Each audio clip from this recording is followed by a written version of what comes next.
ٹھیک ہے. اب بات یہ ہے کہ جو انٹرنیشنل جتنی بھی چیزیں ہیں اس کے اندر پاکستان، افغانستان، ایران، یہ ایریا ایک فوکس میں ہے.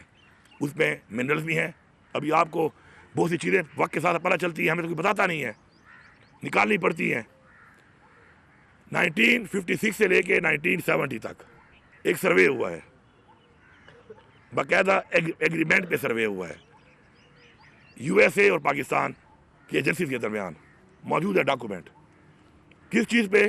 کہ مائن اینڈ منرل جو ہیں اس پورے خطے میں، اور انہوں نے اس کو انڈو پاک کے طور پہ لیا ہے، پاکستان کے طور پہ نہیں لیا.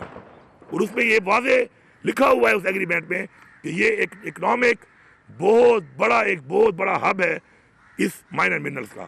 اس کے بعد افغانستان پہ حملے ہوتے ہیں. ایران کے حالات آپ کے سامنے ہیں. تمام مسلم ممالک کے اندر جو اس وقت حالات چل رہے ہیں، آپ کویت سے شروع ہوں، عراق، شام، فلسطین، مسلمان ممالک پہ کیوں ہو رہا ہے؟ کیونکہ یہ جو فورسز ہیں جو اسلام دشمن ہے وہ ان چیزوں کو دیکھ رہی ہیں کہ ہماری قرآن کے مطابق، اسلامی تاریخ کے مطابق ہمارا جو مسلمانوں کا ایک ایمان ہے اس میں جو چیزیں منسلک ہیں اس سے نقصان جن کو ہونا ہے، جن فورسز کو ہونا ہے، جن عوامل کو ہونا ہے، تو وہ ہم ہیں. ہم اس کا مقابلہ کر رہے ہیں. اور باقی جو آپ نے بات کی ہے، جو گڈ بیڈ طالبان کے بارے میں آپ کہتے ہیں، تو میں تو ہمیشہ اس کا مخالف ہوں. آپ کو یہ کہنا چاہیے کہ میری ملاقات 2 مہینے بعد کیوں ہوئی. میں ایک وزیر اعلیٰ ہوں، وہ میری پارٹی کا لیڈر ہے، میرا لیڈر ہے، اور مجھے ملاقات کے لیے 2 مہینے ویٹ کرنا پڑتا ہے، جبکہ بحیثیت وزیر اعلیٰ میرے پاس یہ اختیار ہے کہ میں کسی بھی جیل میں جا کے کسی کو بھی مل سکتا ہوں. تو آپ کو یہ کہنا چاہیے نکے کعبہ یا وڈے کعبہ وہ تو آپ ابا بنا ہوا ہے نا یہاں پر. اصل میں تو نکے کعبے اور وڈے کعبے ہم نے بنائے ہوئے ہیں. آئینی طور پہ تو مجھے ہر ہفتے ملنا چاہیے، میرے پاس عدالت کا آرڈر بھی ہے. بڑی کلیئر بات ہے. عمران خان صاحب نے خود ہمیشہ مذاکرات کی بات کی ہے. اپنے ایک عمران خان کا جو ایک ویژن ہے اس پہ وہ کہتا ہے کہ مسائل کا حل مذاکرات سے ہوتا ہے. ایسا ہی ہے نا. اب بات یہ ہے کہ عمران خان جب جیل سے باہر تھے اس وقت عمران خان نے کہا کہ میں پاکستان کے لیے مذاکرات کے لیے تیار ہوں. اس کے بعد بھی مذاکرات کے حوالے سے عمران خان کی جو مذاکرات کی بات ہے اس کے اندر عمران خان ڈیل نہیں کرے گا. ڈیل اپنی ذات کے لیے ہوتی ہے، ڈیل اپنے کسی منصب کے لیے ہوتی ہے. انہوں نے کی ہیں ڈیلیں، انہوں نے لیے این آر او اور ڈیلیں کی ہیں. عمران خان ڈیل نہیں کرتا، نہ وہ کرے گا، نہیں وہ کسی ڈیل کے لیے اس وقت جیل میں ہے. وہ ایک مقصد کے لیے، ایک نظریے کے لیے جو اس وقت غیر قانونی طور پہ جیل میں ہے، اور اس کی بیوی بھی ہے، ہماری اور لیڈرشپ بھی ہے، ابھی بھی ہمارے بہت سے کارکنان بھی ہیں. تو ڈیل والی بات نہیں ہے. ہاں مذاکرات پاکستان کے لیے ان چیزوں پہ جو غلط ہوئی ہیں ان کی اصلاح کر کے اگر ایک راستہ نکلتا ہے تو میرے خیال میں ہمیں اعتراض نہیں ہونا چاہیے. پہلی بات تو یہ ہے کہ ملاقات ہوئی ہے میری، تردید کر رہا ہے کوئی اور. بیان میں نے دیا نہیں ہے. کیا میں نے بولا کہ میرے ساتھ مذاکرات کے حوالے سے خان صاحب نے مجھے کوئی ٹاسک دیا ہے یا میری بات ہوئی ہے؟ میں نے تو نہیں بولا. ایسی کوئی بات نہیں ہے، نہ ایسی کوئی بات ہوئی ہے. خان صاحب کے ساتھ میری ایک لمبی تفصیلی ملاقات ہوئی، بڑے عرصے بعد ہوئی، جلدی ہونی چاہیے. اس پہ ہم نے حکومتی معاملات بھی ڈسکس کیے. سب سے زیادہ خان صاحب جو کنسرن تھا وہ ریگارڈنگ لا اینڈ آرڈر اور ٹیررزم کا تھا، وہ بھی ڈسکس کیا. انٹرنیشنل جو ہے ہم نے وہ بھی ڈسکس کیا کہ انٹرنیشنل جو ہمارے بارڈرز ہیں، ہمارے جو معاملات ہیں، حالات ہیں، اس کے اوپر بھی بات ہوئی. ساتھ ساتھ میں نے خان صاحب کو پہلے ہی بتایا ہوا ہے. خان صاحب مجھے نہیں کہتا، نہ اس نے مجھے کہا، لیکن بحیثیت وزیر اعلیٰ، بحیثیت پی ٹی آئی کا ورکر، میں عمران خان کی جنگ لڑ رہا ہوں، ہر فورم پہ لڑ رہا ہوں. میں لڑتا رہوں گا، جو مجھ سے ہوگا میں کروں گا اور میں کر رہا ہوں. سی ایم صاحب آپ نے NFC ایوارڈ کے حوالے سے بات کی ہے، تو ہمارے صوبہ خیبر پختونخوا کے تربیلا ڈیم کی رائلٹی میں تقریباً اب جو 2000 ارب روپے ہیں، کیا وہ بھی جو کہ بیلنس چلتا آ رہا ہے وہ بھی اس NFC ایوارڈ میں ایجنڈے کا حصہ ہوگا، یا صرف آپ NFC ایوارڈ پہ جائیں گے؟ NFC علیحدہ ہے، یہ CCI کا ایشو ہے. چنگیز خان جدون ہوں، پیام خیبر نیوز. جی یہ NFC ایک علیحدہ ایشو ہے. یہ جو آپ بات کریں یہ CCI میں ہے. یہ AGN قاضی فارمولے کے تحت ہمیں پہلے بھی ایک 1680 ارب روپیہ ہمارا جب تھا تو اس کے اندر خٹک صاحب کے ٹائم میں انہوں نے ایک ڈیل کر کے 80 ارب روپے میں باقی ختم کر دیے تھے. اب وہ پیسے بڑھ کے 2020 ارب بنے ہوئے ہیں. اس پہ بھی ہماری بات ہو رہی ہے، میں نے لیٹر بھی لکھا ہے اور اس پر کام ہو رہا ہے انشاءاللہ. وہ بھی ہماری ایک علیحدہ جنگ ہے، وہ علیحدہ CCI کے اندر انشاءاللہ آئے گی. اس پہ بھی انشاءاللہ ہم کنٹیسٹ کر رہے ہیں. اور ابھی انہوں نے کہا کہ اس پہ بات کرتے ہیں. ایک BT بھی اس پہ ہوئی ہے. اگر رزلٹ نہ نکلا تو ہم اس معاملے پر، اور ہمارا جو ٹوبیکو والا ہے اس معاملے پر ہم انشاءاللہ سپریم کورٹ میں بھی جا رہے ہیں. دیکھیں جی، بجلی کی جو چوری ہے وہ ہم سب کا مسئلہ ہے، اس میں کوئی شک نہیں ہے. ہمیں اس کو اون کرنا چاہیے کہ بجلی کی چوری نہیں ہونی چاہیے. بجلی کی چوری کا مسئلہ ہے، پورے پاکستان میں مسئلہ ہے، اور یہ ہمارا ملک ہے، ظاہری بات ہے. ہم نے پوری کوشش کی ہے ساتھ ہم نے پورا تعاون بھی کیا ہے، لیکن جو بجلی مجھے مل رہی ہے ذرا اس کا بھی ذرا مجھے حساب دے دیں۔ پورے مرجر کے پورے بیلٹ میں 3 گھنٹے بجلی مل رہی ہے، اس کے بعد نیچے کے علاقوں میں 16 گھنٹے 18 گھنٹے اور 20 گھنٹے کی لوڈ شیڈنگ ہے۔ تو سارا جو یہ 500 ارب سے زیادہ کا خسارہ ہے وابڈا کا، تو میرے صوبے کا تو خسارہ 128 ارب، تو میرے پلے میں تو وہ ڈالو نا۔ یہ باقی جو تم چوری کروا رہے ہو وہ تو میرے پلے مت ڈالیں آپ۔ اور میرا جو آپ نے 2020 ارب دینا ہے، میں نے کوئی آفر بھی کی ہے کہ 128 ارب میرا کاٹ لو، 24 گھنٹے بجلی دے دو، اس پہ بھی نہیں آتے۔ یہ صرف مفروضوں پہ جی رہے ہیں، جھوٹے فگر دینے پہ۔ مینڈیٹ ان کے پاس ہے نہیں، مینڈیٹ چوری کر کے آئے ہوئے ہیں۔ ان پہ تو بات کرنا مجبوری میری بنی ہوئی ہے، ورنہ خدائی کے ساتھ ان کے ساتھ بیٹھنا بھی نہیں چاہیے۔ جس بندے نے اپنا اکاؤنٹ مونیٹائز کیا ہوا ہے نا، تو وہ تو پہلے یہ مانے کہ وہ پیسے کما رہا ہے۔ پہلی بات میں کلیئر بات کرتا ہوں، تنقید سے مجھے پرواہ بھی نہیں ہے۔ میں عمران خان سے ایک چیز میں نے سیکھی ہے، وہ ہے کہ عزت اور ذلت اللہ کے ہاتھ میں ہے۔ کسی کے کہنے پر آپ کی عزت اور ذلت نہیں ہوتی، وہ دیتا ہے۔ پہلے تو جنہوں نے مونیٹائز کیے ہوئے نا اپنے اکاؤنٹ، وہ نظریے کی بات تو کریں ہی نہ، وہ کر رہے ہیں کاروبار، وہ کما رہے ہیں پیسے۔ اور پیسے تب کمائے جاتے ہیں کہ جب کوئی شرلی چھوڑو گے۔ جب میں شرلی چھوڑوں گا نا تو اس شرلی کو فالو زیادہ لوگ کریں گے اور سنیں گے، تو میں نے ڈیلی ایک شرلی چھوڑنی ہے۔ اب شرلی ہو یا نہ ہو، میں نے چھوڑنی اس لیے ہے کہ $200 ہو یا $2000 ہو، میں نے تو کمانا ہے۔ اب ان کے پیرا میں تضاد آپ خود دیکھ لیں۔